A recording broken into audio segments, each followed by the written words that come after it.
Hello, everybody. My name is Tom Formicola, and I'm the Executive Director of the Ford Hall Forum, which is the presenter of our nation's oldest public lecture series.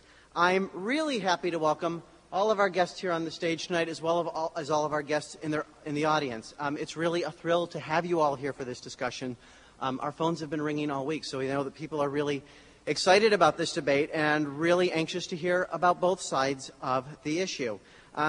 This event is only one in a really terrific series of programs that we're presenting throughout the year, and particularly this spring. And we have a winter-spring brochure on the table over there, and I urge each of you to please, I'm a little nervous tonight, I don't know why. I urge each of you to grab that on your way out tonight.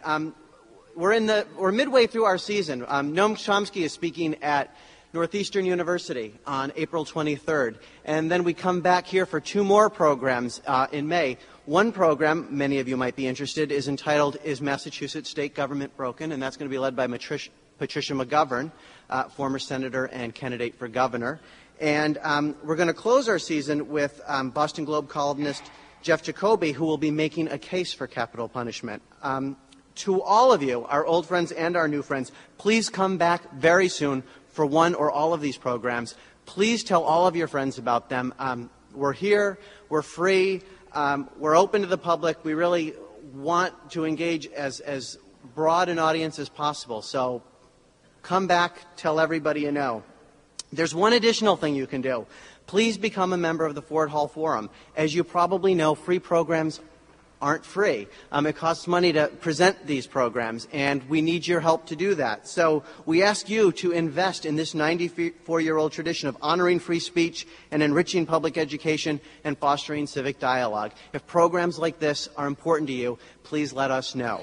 I need to mention also that in addition to individuals who give us contributions throughout the year, we also receive important support from foundations and corporations, and they include the Boston Cultural Agenda Fund, the Boston Foundation, the Fidelity Foundation, the Lowell Institute, the Massachusetts Cultural Council, and Northeastern University. I also need to mention that we are soon to embark on a collaboration with WGBH Forum Network, and you will be able to see programs like this one webcast on their website. So be on the lookout for more information about that exciting project. Lastly, tonight's program will last for about 90 minutes. The first half of the program will be reserved for remarks by our speakers, and then during the second half, we invite all of you to come to this microphone in the center of the room to ask questions or share comments. I should say to ask brief questions or share brief comments. We'd like to engage as many of you as possible, so please be considerate and try to keep your remarks succinct. Also note that tonight's program is being recorded for preservation in our archives as well as for possible later broadcast. So coming to the microphone means that you give us permission to record and broadcast your remark. Moderating tonight's program is Kevin Andrews, who is not only a board member of the Ford Hall Forum, but also the director of the Neighborhood House Charter School in Dorchester. And so without further delay, I give him to you now. Thank you all for coming. Thank you. It's really wonderful to be in this historic building. It gives me chills just to be here this evening. I'm Kevin Andrews. I'm the member of the board of Ford Hall Forum, and I'm the headmaster of the Neighborhood House Charter School. We are pre-K through 8 charter school, a full-service school with children in Dorchester, from Dorchester. We opened our doors in 1995. Neighborhood House Charter School serves 200 children, as well as other children and adults in our local community. Charter schools, like other public schools, are required to take the MCAS. This evening we have Jim Peyser and Ted Sizer. I'd like to say a few words about two champions of education. And no matter what side of the MCAS debate you are on, these are really friends of children and of education. And having known both of them for a while, I am honored to be on the same stage with them. Jim Peyser is the senior advisor to Governor Jane Swift for Education and Work Training and chairman of the Massachusetts Board of Education. He was appointed to the Board of Education by Governor William Weld in 1996 and became its chairman in 1999. Prior to joining the governor's staff in 2001, Jim Peyser worked for nearly 8 years as the executive director of the Pioneer Institute for Public Policy Research, a Boston-based think tank. He took a 4-month leave of absence from Pioneer in 1995 to serve as the Undersecretary of Education and Special Assistant to Governor Weld for charter schools. Prior to joining Pioneer in 1993, Peyser worked for over 7 years at Teradyne and a world leader in manufacturing electronic test systems. Peyser also serves for 3 years in Washington, D.C. as the director of Export Task Force, a bipartisan congressional caucus of international trade. Ted Peyser is founder and chairman emeritus of the Coalition for Essential Schools and Redesigning Schools to Promote Better Student Learning and Achievement. He is University President Emeritus at Boston University, where he served as chair of the Education Department from 1984 to 1989. Before joining Brown, Peyser was professor and dean at the Harvard School of Education and headmaster of the Philip Andover Academy. 3 of his books, Horace Compromise, Horace's School, and Horace Hope, are published by Houghton Mifflin, explore the motivation and ideas of the essential school reform effort. He and his wife, Nancy Peyser, are co-authors of a recent book, The Students Are Watching, Schools and the Moral Contract. Can we have a hand for both of our presenters this morning?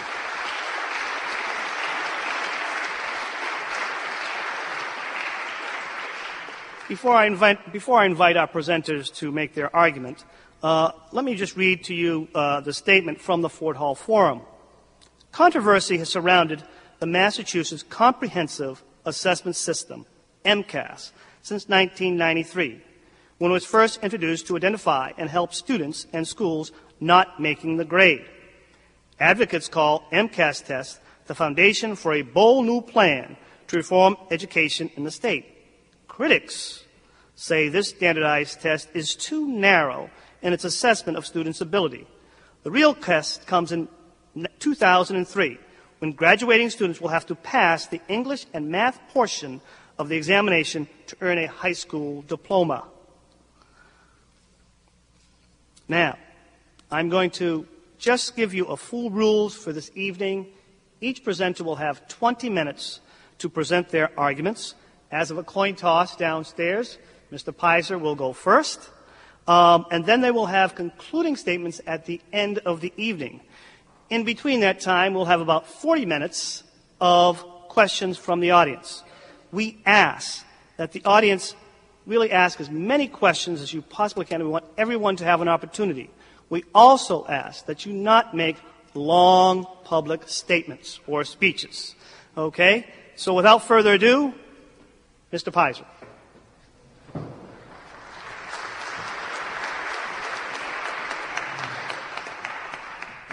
Well, thank you, Kevin, very much. Thank you, Tom, and the Fort Hall Forum for putting this event on. It's an honor to be here, not only in this historic place, but also with 2 longtime friends and fellow charter school fanatics, maybe that's the right word, who have, well, at least I have known these 2 gentlemen ever since I got involved in this process some, I guess now, 9 years ago.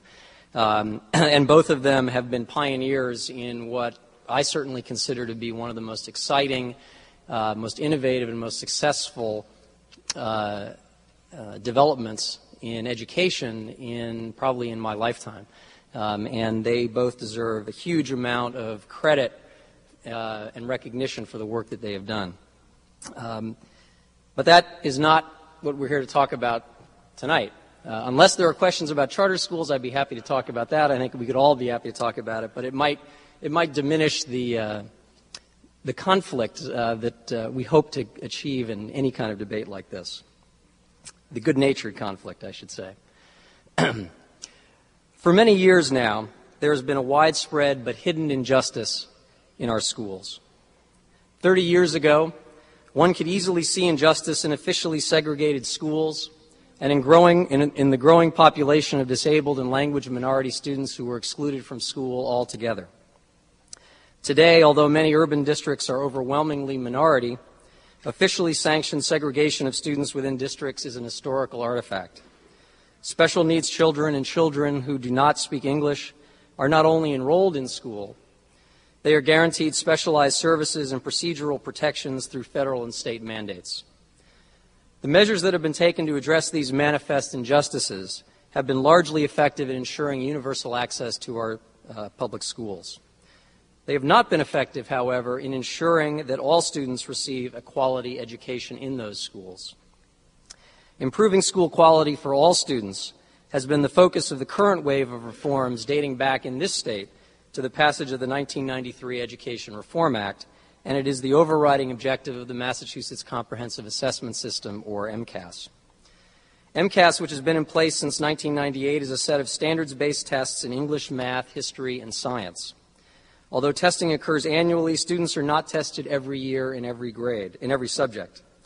For example, the math test is administered only in grades 4, 6, 8, and 10.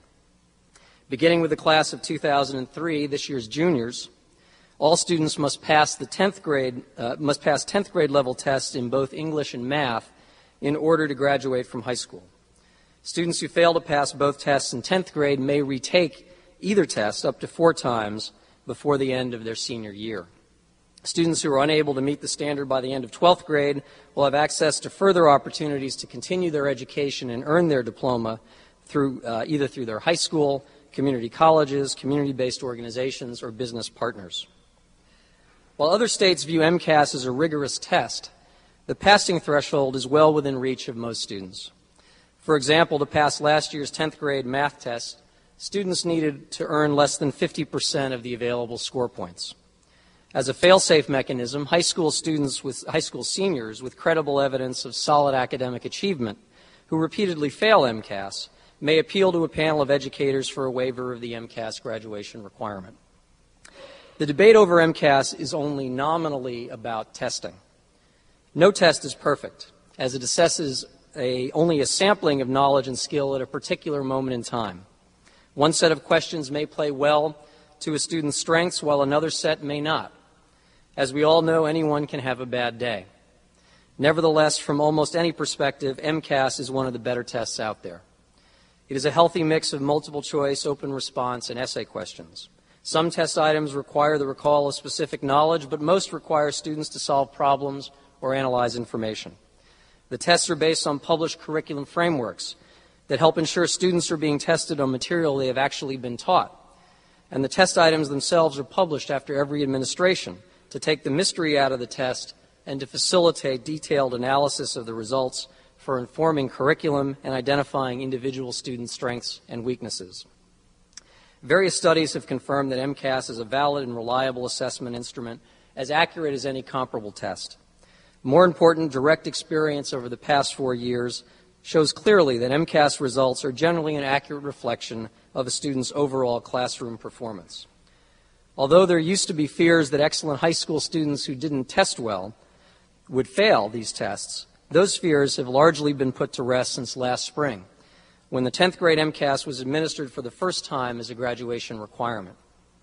The vast majority of students in the class of 2003 who have not yet passed MCAS, now after 2 attempts, are students who are truly struggling academically or who are simply not trying. In short, MCAS is as good as it gets in the world of external testing. Now, some critics argue that all external testing is fatally flawed, educationally and statistically. Such critics tend to argue that cumulative assessments by teachers are far more accurate, in that they occur over the course of an entire school year, and they are informed by many different data sources, including personal observations.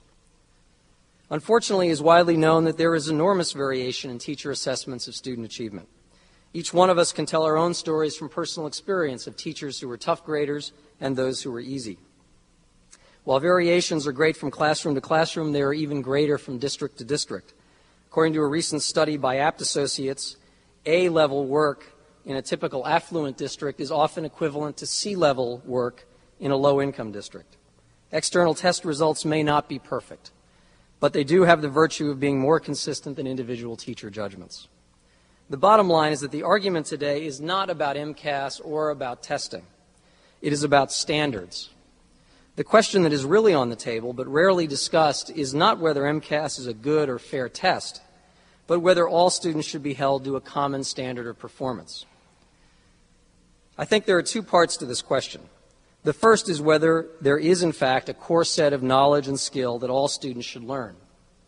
The second is whether low-income students in weak school systems are equipped to meet even these minimal academic expectations.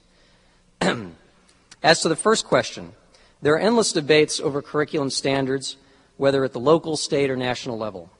These often heated arguments are usually more theoretical and political than educational.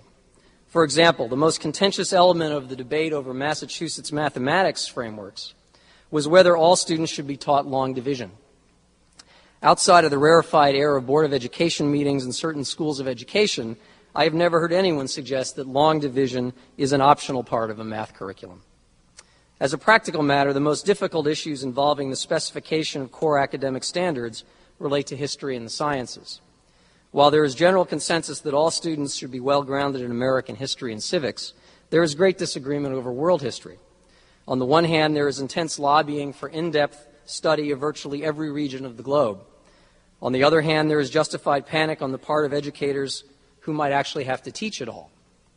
As for the sciences, there is less disagreement over content than there is over sequence, especially at the high school level. Moreover, there is great uncertainty about how much science knowledge students really need, or all students really need, to acquire in order to graduate from high school. Specifically, do all high school graduates need to know earth science, biology, chemistry, and physics? Or will competency in a narrower science curriculum suffice? Because of these continuing disagreements and uncertainties, Massachusetts has yet to include history or science in its graduation requirement. The only two subjects in which all students must show basic competency through MCAS are English and math. Relative to history and science, English and math are more skill-based than content-based. In other words, the focus of instruction in these two subjects is to cumulatively build skills rather than develop a storehouse of specific knowledge.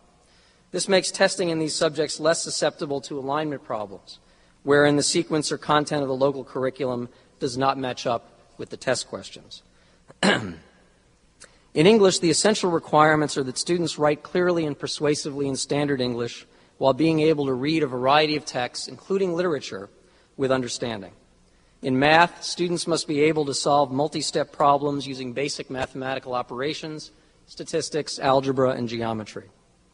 Do all high school graduates really need to know algebra and geometry? Do all students really need to read literature and write analytical essays? These are among the essential policy questions. But in thinking about how you would answer, I suggest that you ask yourself two additional questions. Do you think you or your child deserves to be taught these things? And if these subjects and skills were not required of all children, who do you think would be denied access to them? Speaking for myself, I can say unequivocally that I would not send my children to any school that felt these subjects or skills were optional. As for who would not have access to a more challenging curriculum if it were not required, one need only look at the data. Students in higher income communities are 2 to 3 times more likely to be enrolled in these courses than are students in high poverty districts. By locking low income children out of the courses that have the potential to unlock opportunity in higher education in the workplace, we are building an insurmountable barrier in front of young people who are already at a disadvantage. To be sure, there is a real trade-off between statewide standards and local flexibility. Statewide standards, by definition, place some constraints on local control over curriculum and instruction, even though they are designed to specify what students should learn rather than how they should be taught. All things being equal, this is unfortunate. But all things are not equal. Education reform exists because thousands of students each year are graduated from high school without the skills and knowledge they need to lead productive and fulfilling lives. For these students, standards-based reform has forced schools to broaden and elevate curriculum, not narrow it or water it down. It's one thing to insist that all students, including those from poor neighborhoods, have access to a challenging curriculum. It's another to expect that they will learn. I can't tell you how many conversations I've had with empathetic parents, educators, students who are opposed to MCAS because they don't think poor urban kids can pass. President Bush has referred to this attitude as the soft bigotry of low expectations, and I'm forced to agree. What's more, it's just plain wrong. According to the Education Trust, the achievement gap between ethnic and income groups pales in comparison to the gaps resulting from different course-taking patterns. Specifically, students who take a rigorous high school curriculum learn much more than their peers who are placed in low-level courses, regardless of race, ethnicity, or income. Closer to home, MCAS results are showing that all students can rise to the challenge of higher standards. Among students in the class of 2003 who have taken MCAS, about 90% have passed English, and over 80% have passed math. To be sure, performance gaps still exist, but all students are making steady progress toward the standard. For example, about 75% of black or African American juniors who have taken the MCAS have passed the English, and about 60% have passed math. And there are still 3 more administrations of the test to go before these students complete their senior year.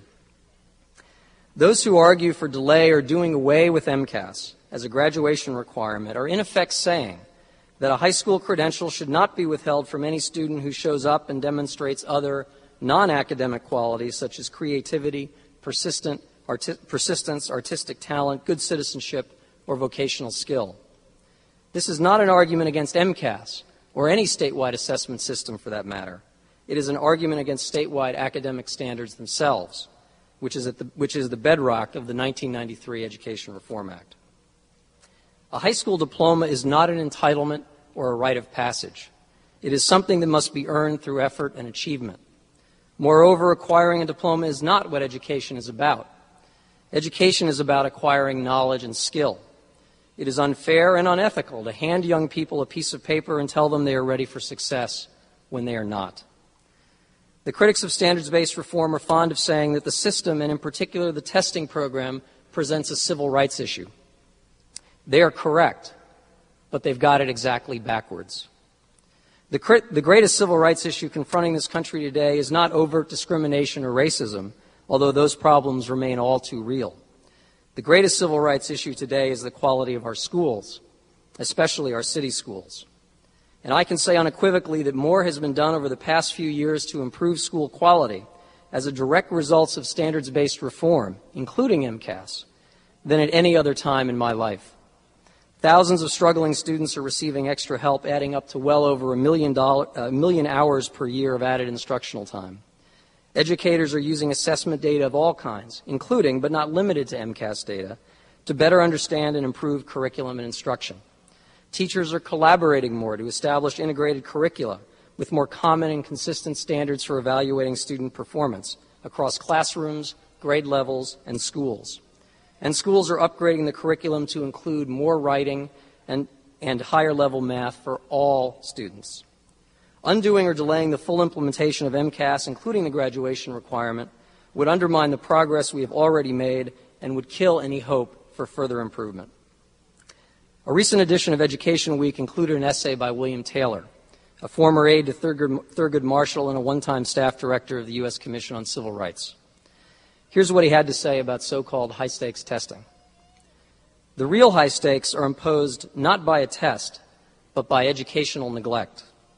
Students who receive a bad education are penalized whether or not they obtain a diploma. If in our zeal to protect students, we wage war on standards and standardized tests, then we continue the old regime of low expectations that has plagued poor and minority children for so many years. The promise of MCAS and standards-based reform is that they will bring struggling students out of the shadows of low expectations and benign neglect. By doing so, schools and districts will have to take responsibility, not only for keeping students in school, but also for giving them the tools they need to have productive and fulfilling lives. If we lack the fortitude to use MCAS as a basis for establishing minimum competency standards, we will set back the cause of education reform, and more important, we will condemn another generation of young people to the hidden injustice of ignorance. This is not easy work, and there are no guarantees of success. But I am convinced that we are making substantial progress, and I believe we have an obligation to our children and ourselves to stay the course. Thank you.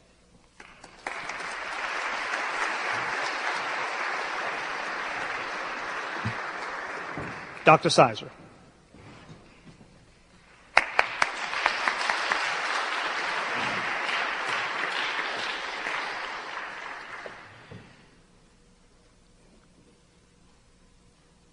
This is an extraordinary place, and one doesn't have to be an historian. I happen to be one to feel a kind of tingle to be in this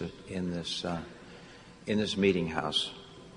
It also is a privilege to be in such a meeting house where Washington, among others, stood, to engage in vigorous debate over important issues.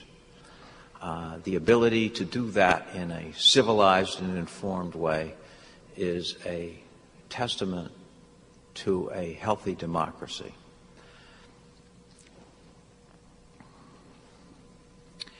The Massachusetts Comprehensive Assessment System, dubbed MCAS, exists for two distinct policy purposes. First, MCAS scores are to inform the public how schools and their students are performing. Second, MCAS scores are to identify schools that appear to be serving their students well or poorly, and will spur the latter to shape up. Behind these purposes lurk several crucial assumptions. One is that the people of Massachusetts are in agreement about what constitutes an effective education. A second is that the State Board of Education is the proper entity to decide what in fact that agreement about an effective education is, and to codify it into detailed educational frameworks from first grade to 12th grade.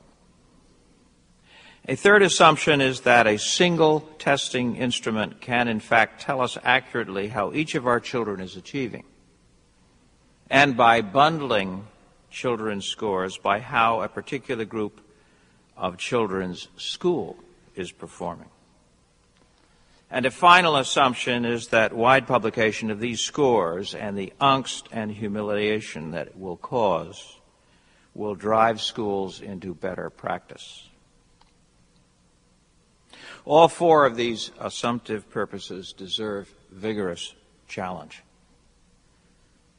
Beyond the relatively non-controversial and exceedingly important rudiments of literacy, numeracy, and civic understanding, there is and has always been substantial and principled disagreement over the specifics of a proper education. Serious and reasonable citizens can and should argue about what the core of a worthy education, especially secondary education, might be. Disciplined variety is a virtue of a free society. Disciplined variety is the staple of distinguished universities. And I should say I've never been president of Boston University. I'm sure John Silber would be happy to know.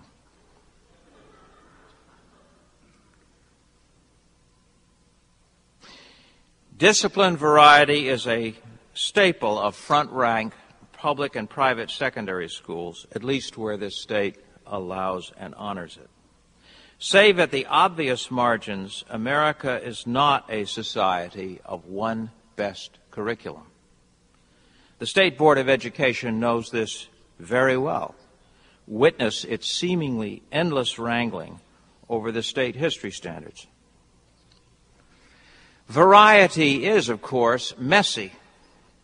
If there is not one best course of study, one cannot neatly rank students and their schools as they fall along that course's path. Practically, of course, students have to make choices. The schools have to make choices. And as a parent, I accept this. However, I demand, I the parent, the right directly to address those authorities that have the power to make specific and immediate changes to a school's regimen. That is the fundamental argument for what is called local control. Fortunately, there are well-developed ways for the state to make judgments among schools and among individual students which do not require conformity. There are useful analogies. One thinks, for example, of standards expected in the design of buildings by architects and in literary works by prize committees. Some also admire a market of schools, with those that attract students being those that survive. In this instance, the parents are the de facto assessors.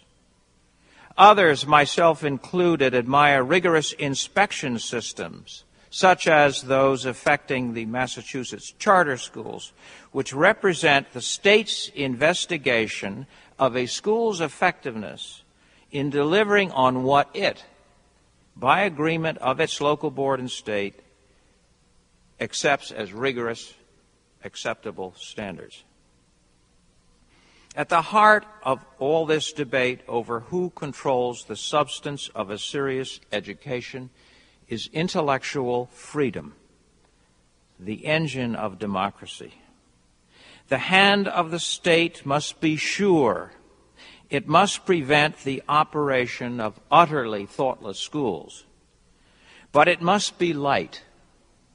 And in this instance, it should be substantially decentralized with decisions kept close to the most affected citizens. In sum, MCAS as presently structured gives the centralized state excessive and ill-focused power.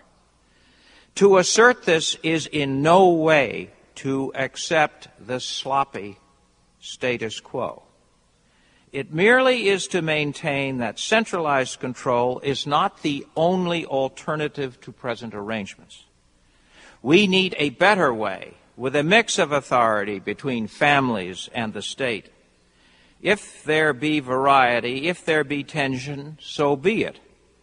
These are the hallmarks of mature, tolerant, and richly diverse societies. MCAS is a single assessment instrument and is pressed by Massachusetts authorities in the teeth of overwhelming scholarly evidence that judgments about any one child cannot and should not be made on the basis of any single test of whatever independent merit.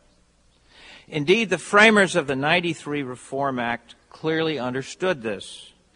The Act specifically calls for a varied system of assessment. I quote from Chapter 69, Section 11. The Board, that is the State Board of Education, shall adopt a system for evaluating on an annual basis the performance of both public school districts and individual public schools.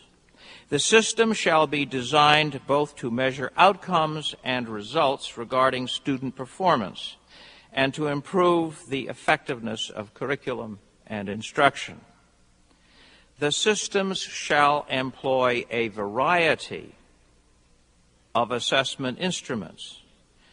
As much as is practical, such instruments shall include consideration of work samples, projects, and portfolios, and shall facilitate authentic and direct gauges of student performance. End of quote. The framers clearly did not direct the board to create a single high-stakes test. Compounding the state's immediate MCAS problems are research evidence that the tests themselves have major technical flaws, and scholarly challenge, most recently at MIT yesterday, of the accuracy and credibility of many MCAS exercises. Clearly, MCAS and its current use are indefensible on legislative, technical, and scholarly grounds. Humiliation is a lousy policy for reform.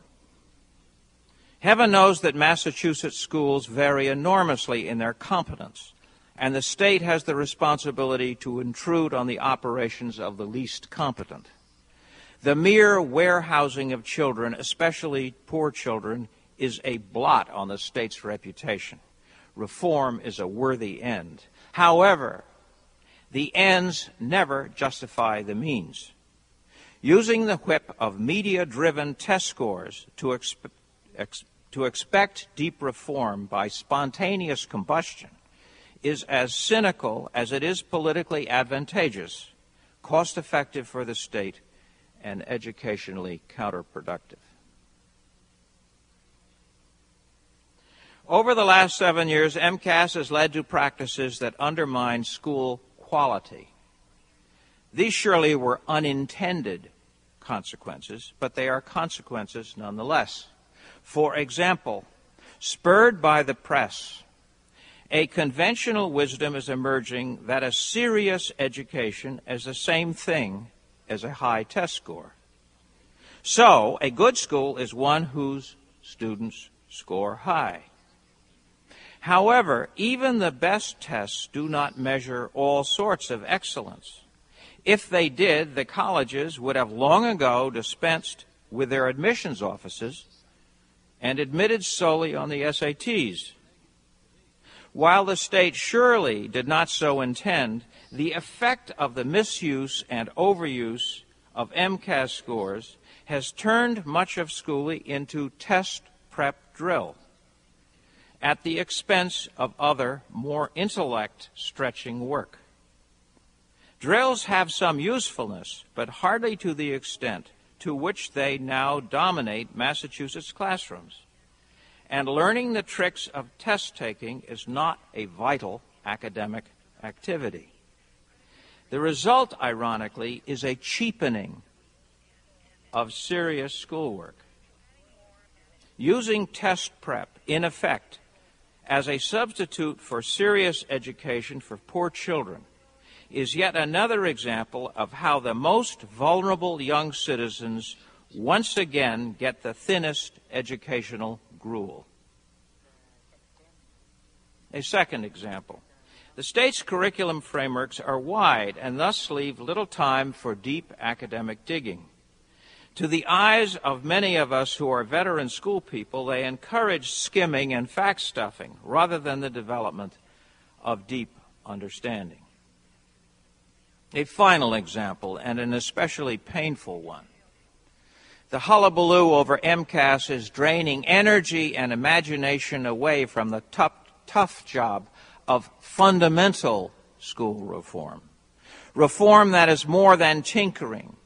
Reform that is the redesign and refocusing of schools necessarily one by one, school by school, child by child. We concentrate on the tests rather than on what tough decisions have to be made so that all of our kids can meet legitimate and enduring high standards. Such effects have demoralized many of Massachusetts' ablest teachers, this at a time when their presence is crucial for reform. Strong people take and stay at jobs that entrust them with important things. The more that governments insist on high-stakes tests that strong people find indefensible, the more of these strong people will leave or never enter the profession of teaching. An historical irony is that prior to MCAS, virtually every district in the Commonwealth already had some sorts of standardized testing. The data from these tests was common knowledge, at least within the school bureaucracies. Poor kids scored poorly. Richer kids scored better. Special needs kids scored all over the map. For some reason, Massachusetts decided that it needed more data rather than acting on the data already available. And so it is puzzling to me that some superintendents have lauded MCAS as, quote, finally giving us the data that we need, unquote. What were they doing, we might reasonably ask, with the data they already had in 1993 and earlier? MCAS may have stiffened their spines and made their politics easier, but MCAS is neither a new tool nor, giving the existing testing today, an absolutely necessary tool. And so there is much surrounding today's MCAS to give any informed observer of the public schools serious pause. Current assessment policies, however well-intentioned, have crippling flaws. Nonetheless, many still argue that we must stay the course. Don't flinch now, the editorial pages tell us. I agree. We must stay the course. The course being toward the end of a generous, accessible, and effective education for every young person in the Commonwealth. Staying the course does not require staying with the current means of achieving this end, especially when those means have been found seriously wanting. It is no sign of weakness to shift tactics when they appear to have obvious flaws. Indeed, changing such tactics is an act of wisdom and courage. I have long been an admirer of the 1993 Education Reform Act and of its playing out in practice. The financial gap between rich and poor districts has narrowed, and I would admire the 2002 legislature if it resolved to eliminate that gap once and for all. I admire those aspects of the Act which provoke into being new sorts of schools and which foster family choice among schools. I admire the sustained effort of business and other groups to press for reform of Massachusetts public education. I admire the focus on high academic standards for every child. Nonetheless, some say to me that if I am against MCAS, I am against high standards. On the contrary, I am against MCAS because I am for high standards. There is momentum for reform in our state, and we must sustain and accelerate it. That acceleration requires a thoroughly rethought Massachusetts comprehensive assessment system. What might this system look like? The beginning of a fresh design was suggested a year ago in an op-ed in the Boston Globe by no less a figure than the father of school reform in Massachusetts, the late business leader Jack Rennie, and by the vice chairman of the Massachusetts Business Alliance for Education, Paul Revell. They assert that, quote, at least for the foreseeable future, high-stakes testing should be confined solely to annual assessments in the areas of reading, writing, and math. They go on, and I quote again, we recommend, as a matter of policy, that no judgment about the academic competence of a student or a class of students, school or school system, will be made on the basis of a single assessment device, but rather on a careful mix of assessment methods administered by state and local officials, unquote.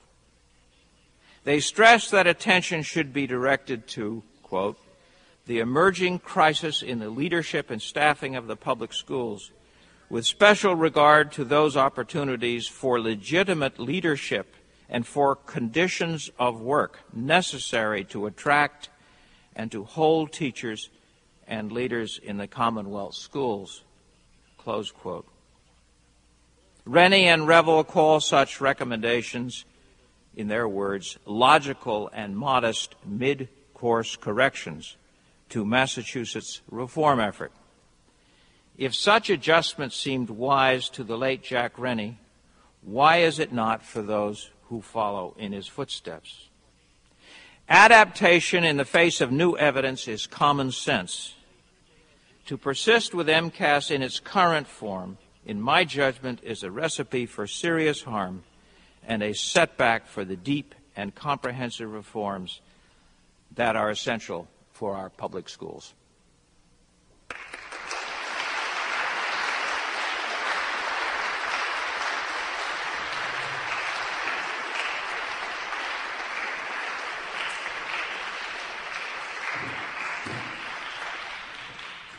And now it is your turn to ask questions, make comments, be they brief.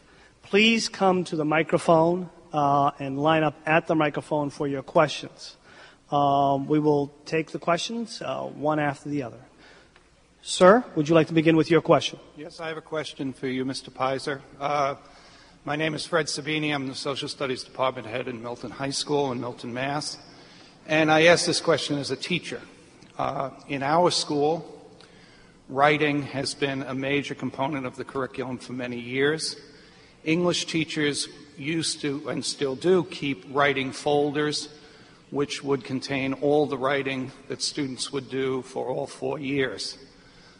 Cumulatively, by the time a student got to be a senior, there would be easily 100 different examples of student writings, all graded by qualified, evaluated Massachusetts certified teachers.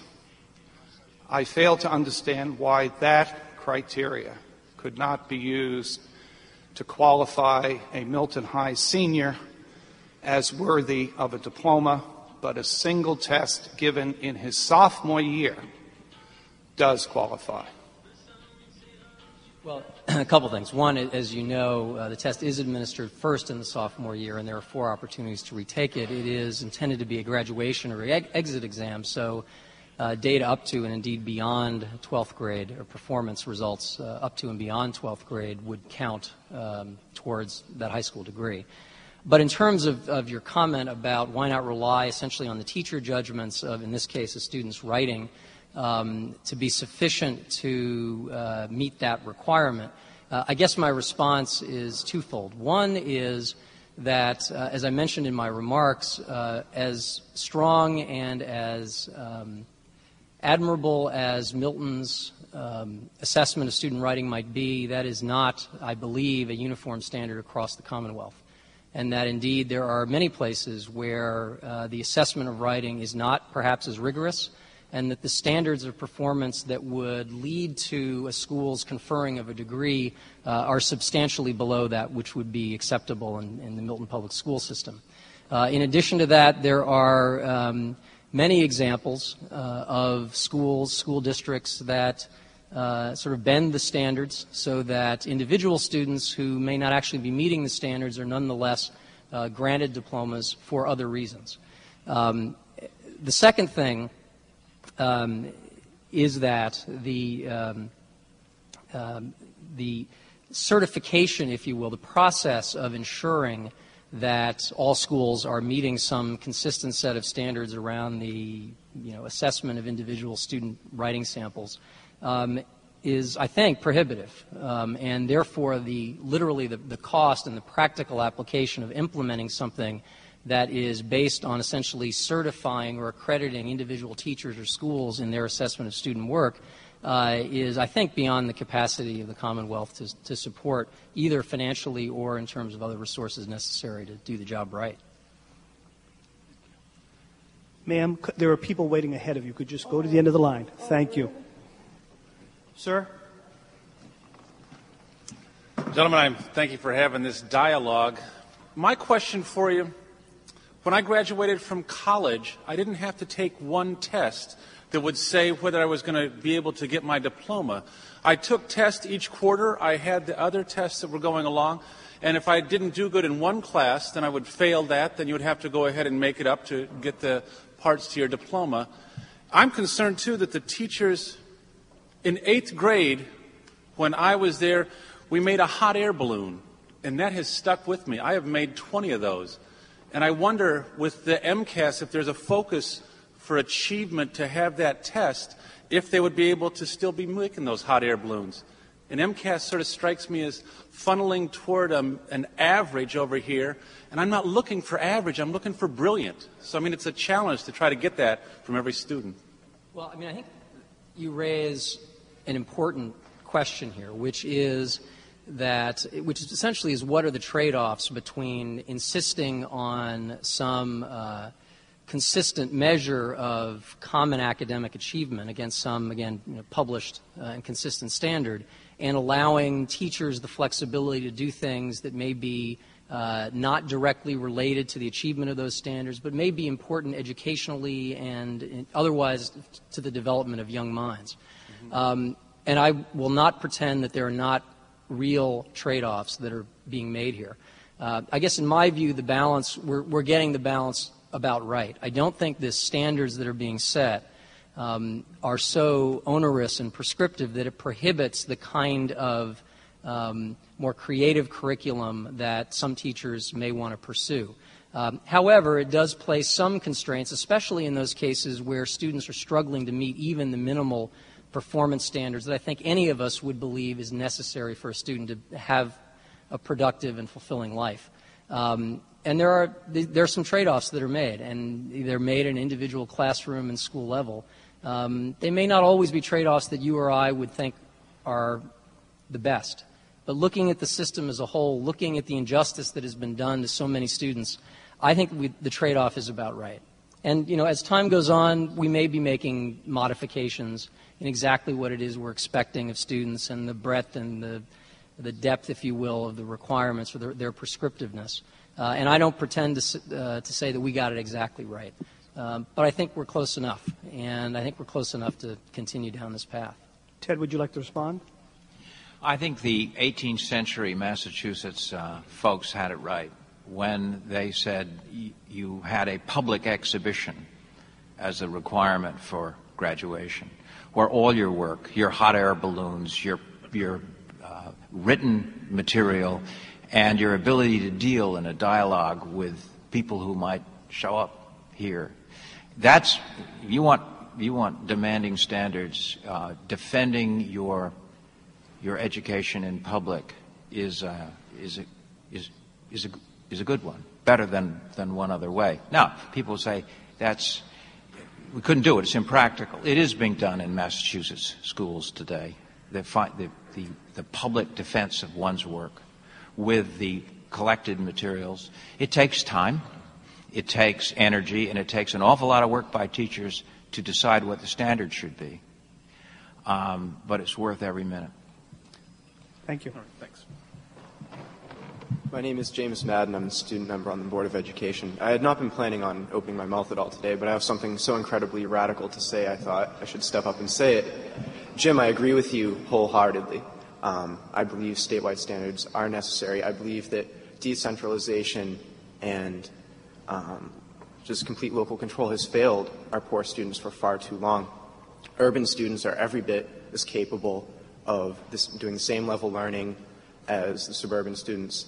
However, do you believe that they have been given the opportunity to learn yet? Ed reform has funneled in millions and millions of dollars, but it has only been around since 1993 in effect, much shorter. Do you believe the opportunity to learn question has been addressed, either of you?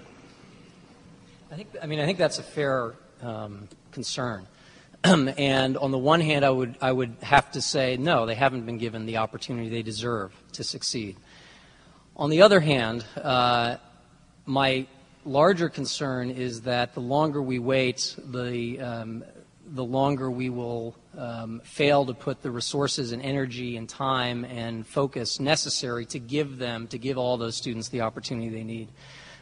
Just as a personal example, I tutor at a high school in Boston, a junior who has failed MCAS, the math portion of MCAS twice. And I guess I'm ashamed to say that I probably wouldn't be doing that had it not been for the sort of the urgency that's been created by this, by MCAS, by the graduation requirement, by this whole controversy, if you will. But I think it's that kind of heightened commitment that is giving young people in these circumstances much more opportunity than they would have had otherwise, and sooner than would otherwise be the case. And I guess at some level I'm impatient, and I want us to be focused more and more at getting more opportunity to these young people as soon as we possibly can. And that's why I think, although they're not getting the opportunity they deserve, they're getting more opportunity than they would otherwise get, and I think that's a plus. Let me just follow up. The end doesn't justify the means. I agree with your end. But a standardized test like MCAS is just one means, and I think there's a great deal of evidence to suggest it's a rather weak means. There are other ways to achieve the end which all of us agree with.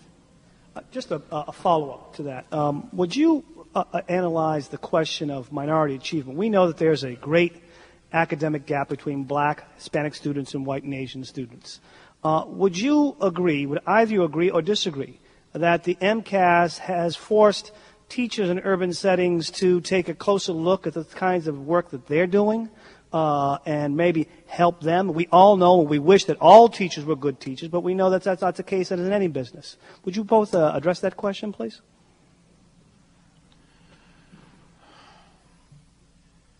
Well, certainly MCAS has raised the temperature in the room. Whether it raises the right kinds of questions. If I am teaching in an inner city school, youngsters from a different ethnic or racial group than I am, and I'm going to be judged solely on the MCAS, I'd go big time into test prep. And I would have time for fewer long essays and fewer more oral defenses. So again, I come back. The notion that the only way to deal with this problem practically is by a mass standardized test that issue has got to be confronted. It isn't the only way. Jim? Well, I do think that it has put a focus on those gaps that do exist that wouldn't have otherwise existed. And I think that has created a heightened sense not only of awareness but of urgency among everyone involved in education to do something about it, to try to close that gap, to try to provide more opportunities for young people who are struggling that just would not have happened otherwise. So I think, again, it's been a major plus, and I think it's created more urgency, more activity, and more focus on those students than has ever been the case. Thank you. Next, please.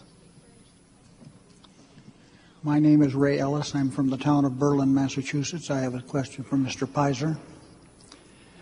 How well does the core curriculum correspond to the MCAS test? Would not teaching to the test also be teaching the core curriculum? Well, as I mentioned in my remarks, I think to do well on MCAS, what MCAS tests, which I think is a reflection of what's in the frameworks, especially in the subjects of English and math, are what I consider to be core elements of certainly any high school or secondary education worth the name. It is in math, it is, algebra and geometry. In English, it's writing and it's reading with comprehension. These are things that have been part of the core curriculum of schools for years, but have not necessarily been made available at a high enough level to all students. So I don't think there's a significant alignment issue between the test and curriculum. And what's more, I think in order for students to do well on this test, they need not to know tricks about how to answer questions, but they need to know how to write well, how to solve problems using skills in algebra and geometry. There's no question that whenever there's a multiple choice question, there are certain strategies that one can use to enhance your chances of getting the correct answer.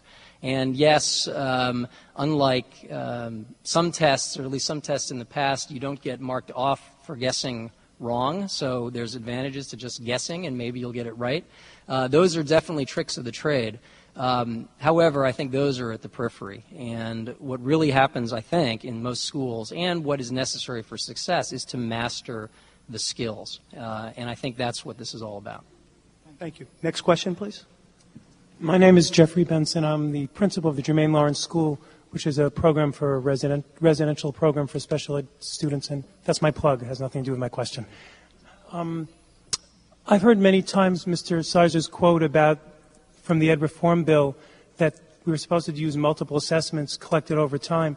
And this is a real question. I don't know the answer to it. What changed? How did that happen? That we've gone from the Reform Bill, which I believe my legislator voted for, to something that wasn't voted for. And I ask that in part because I want to know if it's going to be changed back, what would be the mechanism to go back to what the reform actually asked for us? What happened? Well, if you listen closely to the words that were read, the part of the statute that referred to multiple assessments and to using a variety of work products had to do with the evaluation of schools and districts. And in the state's school and district accountability program, we do, in fact, exhaustive studies, not just of MCAS data. Indeed, that's sort of the first level of analysis, which is quickly moved to the background of the work. And what is done is an in-depth analysis of what's going on in the school, look at student work, look at all the assessments that the school might be doing to evaluate the quality and level of improvement in the school or the district. If you ask the authors of the law, people like Tom Birmingham or Mark Roosevelt, for example, They will tell you that they always anticipated that there would be a statewide system of with a standards-based test that would be consistently applied to all students. This was part of the original design and the original understanding everyone had. Again, the part that was read had to do with the evaluation of schools and districts, and I think we're being faithful to it. Thank you. Next question. I want to thank the audience for making their questions clear and concise. Hello. My question is also for Chairman Peyser. I'm the group coordinator of the Student Coalition for Alternatives to MCAS, and I'm also a member of the State Student Advisory Council to the Board of Education. And I think one of the most valuable tools that the board can use in determining the quality and validity of an exam like the MCAS, and I think it's very important that we look at things like that when picking something that determines one's graduation, is to look towards those who have experience in the field of education. And it's kind of baffling that the Massachusetts Teachers Association, the Mass Association of School Committees, the Mass Association of State Superintendents, all have said that they oppose the graduation requirement. And of course everyone can say that's conflict of interest, they don't want to look bad, or they don't want their kids to fail or whatnot. But then we can look at something else that's a little more interesting. The president of the company that writes and grades the MCAS also said that the MCAS shouldn't be the graduation requirement. And I don't see how he can stand to gain from saying something like that. So it's kind of interesting that the person who's making this test is saying it's not a good idea. And then when the president of Princeton Review was asked about Jane Swift's new plan for funds for remediation, he said, I have a better idea. Why don't we just not punish students for being poor? And I thought it was interesting that those who stand to gain financially from this test still oppose the graduation requirement. And I was wondering why the board was kind of ignoring their advice. Well, there are many opinions on this subject, and we have tried to take a balanced approach to the issue of how to apply consequences to performance of the test, to performance on the test with respect to individual students. And there are basically two things that we've done. One is there are multiple opportunities to take the test. As I've mentioned, any student who's completing 12th grade has an opportunity to take it 5 times before finishing high school.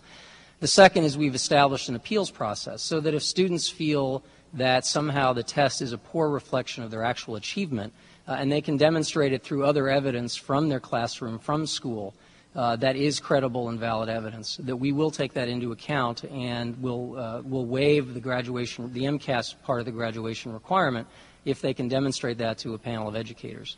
We think that is a balanced approach that ensures that no student is sort of unfairly punished, if you will, for a bad performance on a test on a given day. Thank you. Next. My name is Bishop Dr. Veronique O. Ibobokiwe of Universe Divine Court. I am here to let you know how concerned I have been within the school system for many decades, and also to let you know about my involvement, because my involvement is on constructive involvement instead of just criticism, and over the years I have proved the system wrong. Even prior to Lavar Wilson in the 70s, and then Harris Jones, and then on, I have been actively involved because I care about humanities, not green or red or white or purple or black, but all humanities. And I have never been on taxpayer's role, which means I'm independent, self-sponsored to make a living. And whatever I sacrifice is beyond imagination, but that is the truth. For example, the thing that really baffles me most of the time is when people like you apply for the job, you knew all the circumstances about the population you are applying to serve. For example, the poor, the minority, everything, how wretched they have been on public welfare and all that. But never mind, do you know that even the President of the United States is living in public housing? If yes, does that make him more or less incompetent to be able to be respected and treated equally with dignity and as preferred. Also, over the years, I have established, because all the blame we are on poor minority parents don't care about their children, I volunteer 27 hours every week to establish a parent center in one school. I used that as a pilot. Then there was a time I organized parent meetings in the school. And do you know the response the principal gave to me? Oh, no, we cannot afford $50 to pay a custodial. I said, okay, you hold on. I don't take no for answer. I drafted a memorandum to Harrison Lewis Jones. School parent evicted are having their school parent meeting on the school gate in the cold winter time. Never mind, it did happen. Unfortunately, I almost got run over, but they were able to send the troop of police after my life have been put at risk to come and guide us through the meeting at the school gate. Excuse me for one moment. Okay, Could we just my zero in question on... now, Okay, thank you. My question now is that, why is it, do you forget, is it an issue of amnesia that you all don't know that the children you want to serve and the family are poor before you take up the job when you promise them apple pie in the sky? And where is the accountability? How do you measure your success without MCAS or with MCAS? All these years, no MCAS. Is the children, have they been progressive? And the children of minority and immigrants, you all blame all the time. They are the more progressive people. You go to higher institutions, Harvard, MIT, BU, BC, you name them all. Most of the highest population, they are from immigrant origin or immigrant parents. And do you tell me that their country of origin is more wealthier than America? That's why, because of poverty, they can't function, and you fail in your job to give them what they need. These parents prepare their children. They were naive enough to bring their children to school. If they were to be expert, there would be no school. If they have to know everything from home, they would just as well stay at home. Why can't you perform instead of blaming the victims? Okay, let the gentleman respond. Go ahead. Well, I hope that nothing I said suggested that I was blaming the victim. I think quite the opposite. I think the system for too long has not served lower income people, people of color, immigrants well. And I think the elevation of standards and expectations across the board is one of the strongest tools we have to change that. Thank you. William Norris, Attorney William Norris, Legal Redress Chairman of the Amherst branch of the NAACP.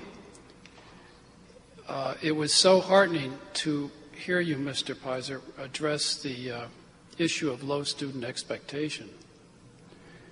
And my question is, will you ever look further into that issue,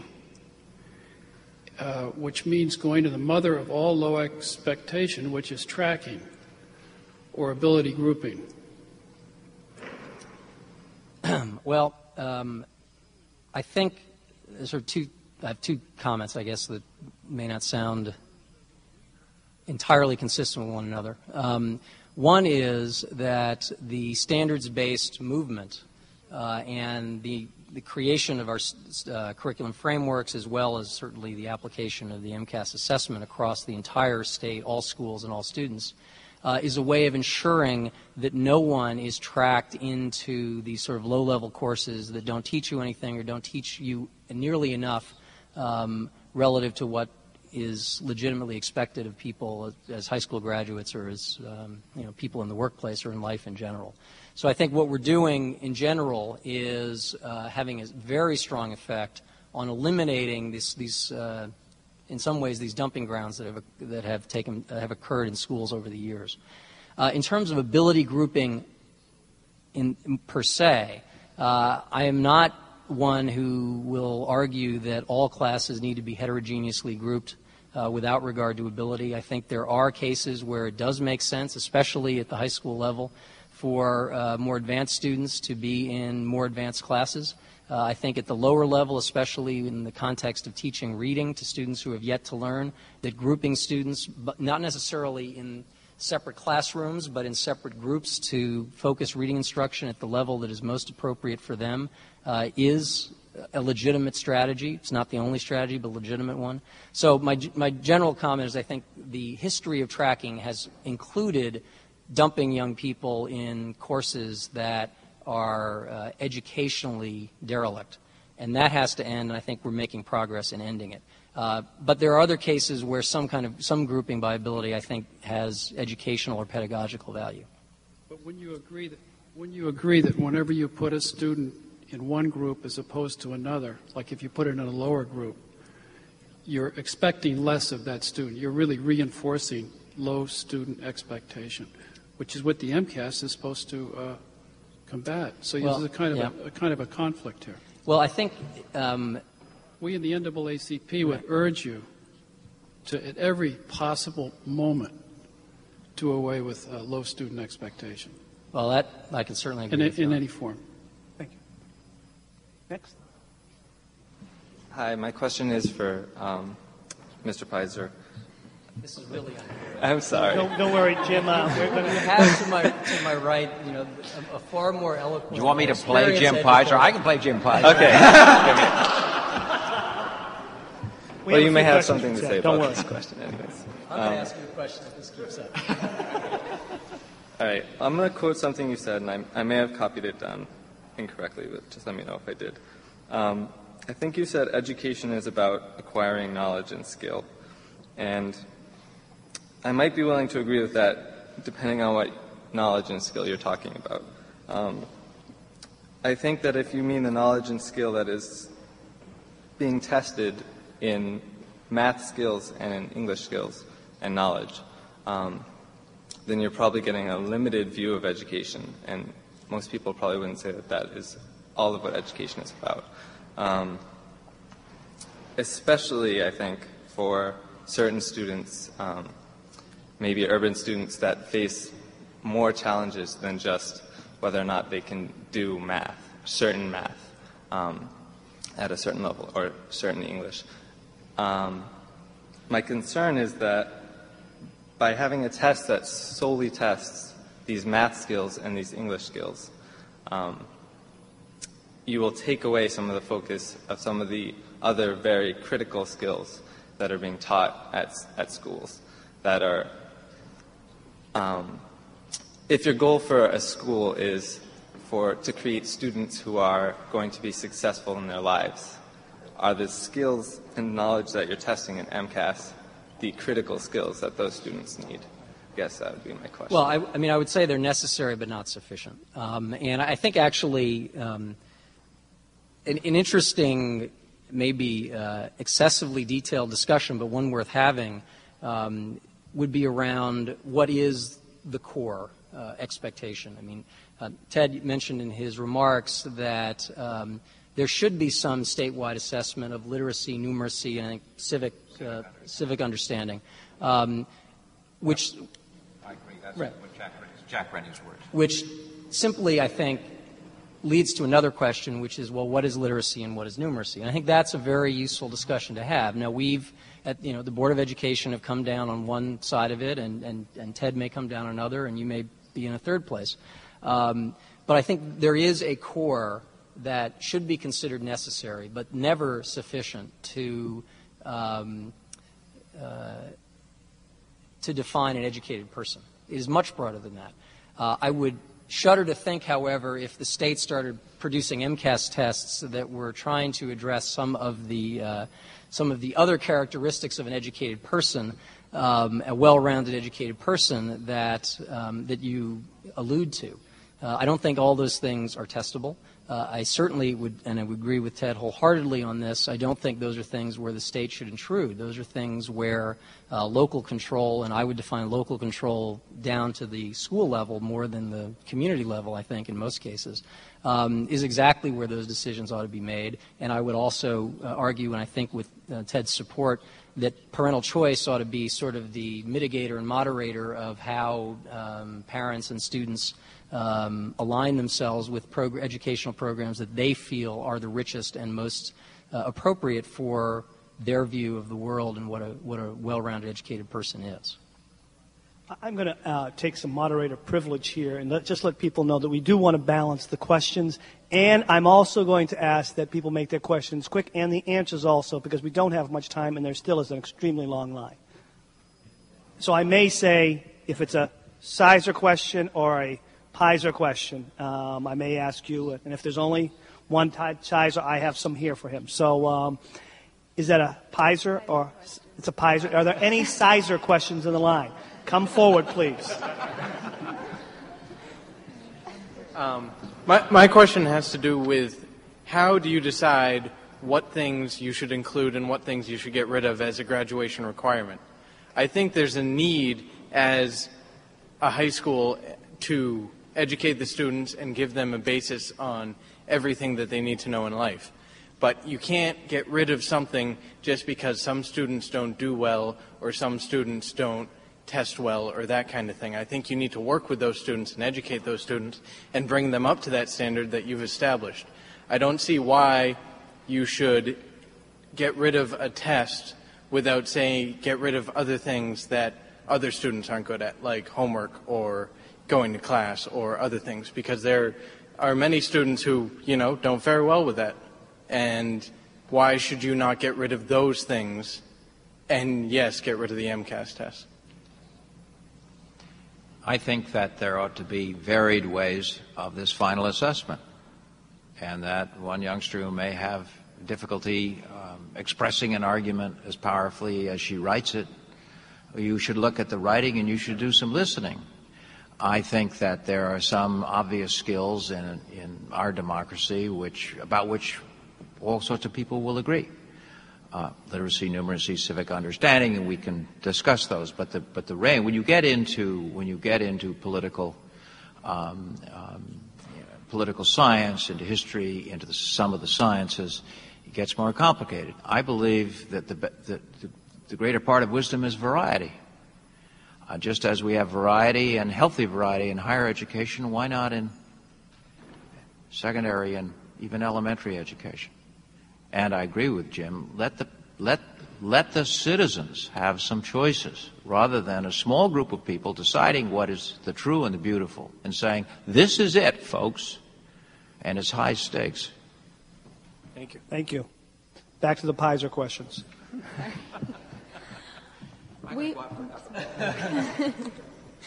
We've been talking a lot about abstract educational policy and things like that, and I'd like to just briefly take a minute to paint a picture of one of my students. I'm a student teacher in one of the Boston Public Schools, and this girl that I'm thinking was a senior, and I've heard, came in 4 years ago to high school with very low skills, very little confidence in herself, and many writing and language difficulties.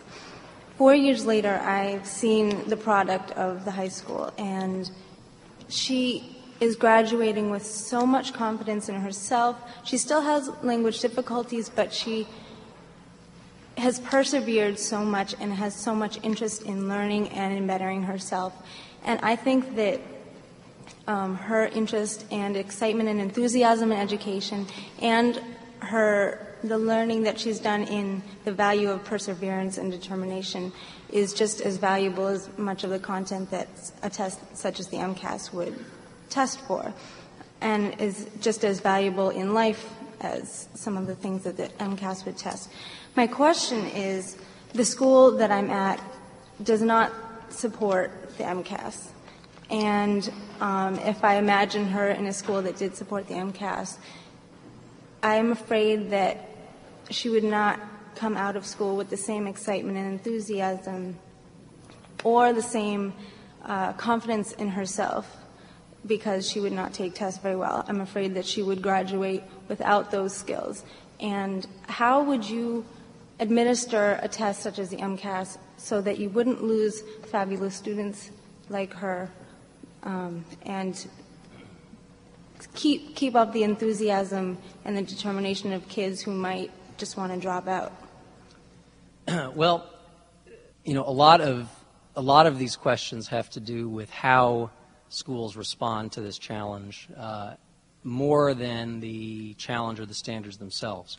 And it is easy, and I'm sure it does happen, that schools respond poorly to the expectations and the process that has been established by making students afraid of taking the test, by putting undue pressure on students to perform on the test. Not that it's obviously there is pressure associated with performing on the test, but especially the first time out of the box or even the second time that, you know, if you don't pass it this time, you're in deep trouble. I think, in fact, we have seen, and I have seen in students, new motivation arise out of failure on the test. And it sounds like that's incongruous, but I think it's a reality in many places, in part because for the first time there are actually expectations of students to perform, and they're getting attention and they're getting support in ways that they never got before. And so even if it takes them 2 or 3 times to pass, in fact, they can persevere. They are capable of dealing with setbacks, and when they achieve the standard, when they pass this particular test, I think it can reinforce their self-confidence, it can reinforce their ability to succeed elsewhere. But it has to be handled sensitively, and that's very hard work, and I don't pretend that it happens uniformly, because I'm sure that it doesn't. Ted, you want to respond to that? No, I think we... Okay. This will be the last question, and I'm going to ask that there will be closing remarks. You have a Peyser question, okay? We will let you to come forth because Ted hasn't had a chance. We don't want him to fall asleep at the end here. And so these will be the last 2 questions. Make them very It's a quick. comment. It's a comment, okay? Is that all right? It's a Peyser comment. It's a okay? Peyser comment. My name is Ellen Marshall. I'm the grade 4-5 learning disabilities teacher at an elementary school in Boston. Prior to that, I was a special ed administrator for 11 years in the city of Boston. I'm not an advocate of the test. However, I am totally opposed to it being abandoned. And the reason is I work with special ed children. And before the test happened, administrators didn't test their children. Children were not only were they not allowed to be tested, tests were not ordered for them. And children's scores were not aggregated and looked at. Special ed children were moved along as they got older, and people that I worked with were unwilling to look at whether or not they were making progress academically. Now, the MCAS test is not perfect, and we have a large number of standard and non-standard accommodations that in fact are making the test more accessible to children with handicaps and disabilities, whether that's a learning disability or not. But the thought of eliminating a test would open a Pandora's box, in my opinion, once again, to underrepresent children who are entitled to an adequate education. As I said before, I agree with the end. I disagree with the means. Your statement is a description of a bankrupt public school system. When you say that it takes a lay board to tell superintendents and principals to do what they should do, the problem is much, much deeper. But it has to start. It has to stop. I agree it has to stop. But there is a question, how bad are Massachusetts public schools? Do they require most of the decisions forced on them from the top? I don't think that is necessarily the case. I don't think you've been in the classroom in a long time. I have been in the classroom yesterday. He has. Thank you. He has. This is the last question we're going to take right here. Please try to make it quick. Okay. It's actually a comment, but I'll say it so that you can respond to it. I think I have the unique privilege of having my life deeply affected by both these individuals. Peyser, as my professor about 10 years ago, who inspired me to join a low-performing urban school someday and try to help turn it around, and Peyser, who was instrumental in closing that school after 2 years of my work there. But my comment is actually not to debate what happened at the Lynn Community Charter School, where I'm proud to say that I'm a teacher, because I don't think that's appropriate, but rather to address the seductiveness of MCAS scores in that debate. I will say the Board of Education used a wide range of assessments in assessing the performance at Lynn and did not rely solely on the MCAS, though in my mind they did bear an inappropriate center in the debate. My question is more what happened in the media and the public at large, where in a school that I believe, or I can speak for my classroom rather, I won't speak for the school, in my classroom, exactly what Peyser was saying he'd like to see happen for urban youth was, at a profound and fundamental level. That was reduced to saying it was a failure. The school was being closed because of academic failure and non-performance because of low MCAS scores. Certainly our MCAS scores were not impressive, and I was working diligently in the classroom to see that they are improved. But I was wondering if each of you could comment on that seductiveness. If we really want to spur a healthy debate about how to improve our schools, when we feed the public such an easy way to assess schools, and what I can speak with absolute confidence was an inaccurate assessment of the whole picture of what was happening in my classroom. In the case of Lynn, I think all parties failed to get the word out to the public with the complexity of the issue. The MCAS carried the day in the press and in most people's mind. Thank you. So how do we pursue that whole story? Ted? Again, I think it's multiple ways. How can you know how a school is doing on the basis of one visit or one test? How can you decide whether a youngster is performing on the basis of one performance by the youngster? The problem is systemic. And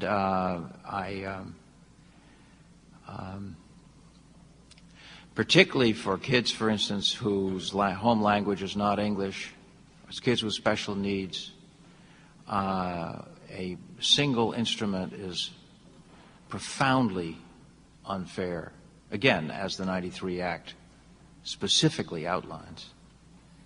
So we agree on the end. The means are the problem. And I guess I'll leave it there. Well, the point about the sort of simplification or oversimplification of the evaluative value of test scores is a problem. The Department of Education, for instance, does not publish rankings of schools on the basis, or districts on the basis of their MCAS scores, but just about all the newspapers do. And they, interestingly enough, devise their own methods for doing it, and so you read one paper, you'll get one view, and another paper, you'll get another. It's sort of interesting in that we've gone from one extreme to the other. We now are in a position where, again, there are these sort of one-dimensional sets of numbers that are published about schools and districts. But in the past, in the recent past, there used to be nothing at all. And somehow, we have to better educate the media to try to present a more nuanced picture and a richer picture of what the data actually means. That's easier said than done, and probably naive even to suggest. But there's a Globe reporter here in the room tonight, and I'm sure he'll take care of all of it. Now we're going to just have 2 minutes for closing comments from Dr. Peyser and Mr. Peyser. Ted, would you go first?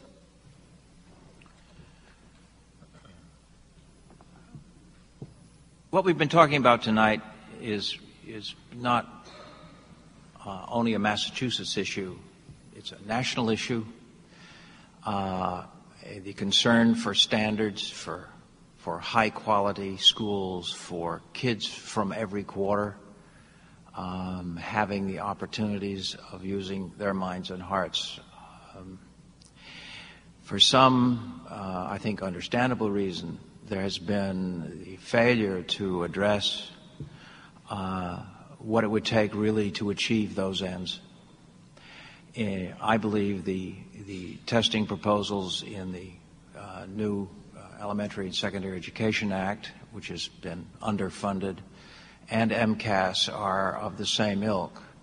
It is, excuse the metaphor from my military past, it's long-range artillery only. And that the real problems are down inside those schools. And there's 40 to 50 years of good research, particularly on high schools, talking and describing and proving the incompetence of schools which all of us have worked in. And until reform takes school keeping seriously and figures out what are the most important things to do and fight the political battles to get the schools so that they can do the job, we won't make much progress. Simply giving tests and then making judgments at long distance is no reform. Jim? Well, in preface to closing comments, I want to thank you, Kevin. Certainly want to thank the Ford Hall Forum for making this possible. I want to thank all of you for coming and for your questions and your challenging comments. And obviously I want to thank you also, Ted. It's always a pleasure to appear with you, and I always learn something I'll be when I do. Next time, okay? That's a deal. I can Anytime. talk more. Yeah. What you said, Ted, earlier about school reform being something that has to happen classroom by classroom, school by school is absolutely right. What we are doing at a state level is, I hope, building a foundation on which excellent schools can be built. We cannot create excellent schools through this process. We can create a common basis for adequate schools, and I think we are creating a basis for improving schools, especially in those places that have been so underserved or poorly served in the past. But excellence will come school by school, classroom by classroom, teacher by teacher, principal by principal. That's the only way this will happen. But I don't believe we can get from here to there until we establish a basic foundation of competence, at least, throughout the entire system, and some standards for minimal expectations for all students. Institutions like schools, but not uniquely schools, but certainly like schools, are good at doing those things which are easy and at gravitating to those things which are easy to do. But there is a natural inclination or inertia to avoid those things which are hard, such as closing the achievement gap, such as trying to educate students and elevate their achievement to high levels when they have so far to go. But that's exactly the work that schools need to be involved in, and I believe that's the kind of work that MCAS and standards-based reform generally is encouraging. I want to make 4 comments before you all leave and clap. First of all, Noam Chomsky on the emerging framework of world power will be Tuesday, April 23rd on the campus of Northeastern University. That's April 23rd at Northeastern. As a director on the board for the Ford Hall Forum, please become a member of the Ford Hall Forum. And the good news is that the focus is on education. And for so long in this country, we did not focus on education, and we focused on all the other kinds of things. And it's important